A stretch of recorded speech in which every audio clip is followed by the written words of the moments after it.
Breaking news coming in. Deputy Minister for Public Enterprises Ben Martins has torn to pieces the testimony of Eskom suspended acting head of legal Suzanne Daniels.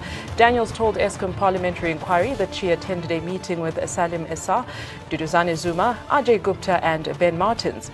Martins has denied attending any such meeting. He has now released details that reveal his engagements on the day the said meeting is alleged to have taken place. He says that on the 29th of July, he was at the funeral service of Roni Mamwepa until afternoon and then attended an ANC NEC Lekotla in Pretoria. The Deputy Minister has also questioned the fairness of the inquiry. He says the evidence leader is not being fair in giving adequate opportunity to all to respond. We are joined by assignment editor Edwin House for more on the story. Good afternoon to you, Edwin. What exactly is the rebuttal of Ben Martins to Suzanne Daniels' testimony? Well, you've just given a background there to what happened. Suzanne Daniels appeared in front of the Public Enterprises Committee and made some startling claims, one of which was that she attended a meeting at Melrose Arch with Deputy Public Enterprises Minister Ben Martins, and she mentioned people in that meeting, including Mr. Ajay Gupta. She was called by Salim Issa, and she said that Duduzane Zuma was there and a Chinese lady.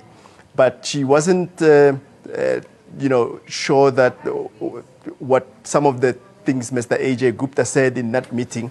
But the main thing that came out of that was that Ben Martins then held a press conference last week to refute those claims and allegations by Suzanne Daniels.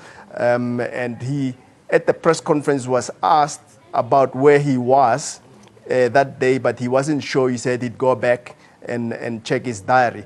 And the main issue as well, from his point of view, is that somebody like Suzanne Daniels and others appear in front of the Parliamentary Portfolio Committee and make these claims, but they are not afforded the opportunity to appear and rebut all these allegations. I'll read from his statement where he says, clearly the evidence leader has failed to uphold the prime standard expected of a hearing of the nature of the parliamentary inquiry that should be done. This is so as those implicated are not able to rebut and or controvert or deny or correct the one-sided untested versions elicited by the evidence leader.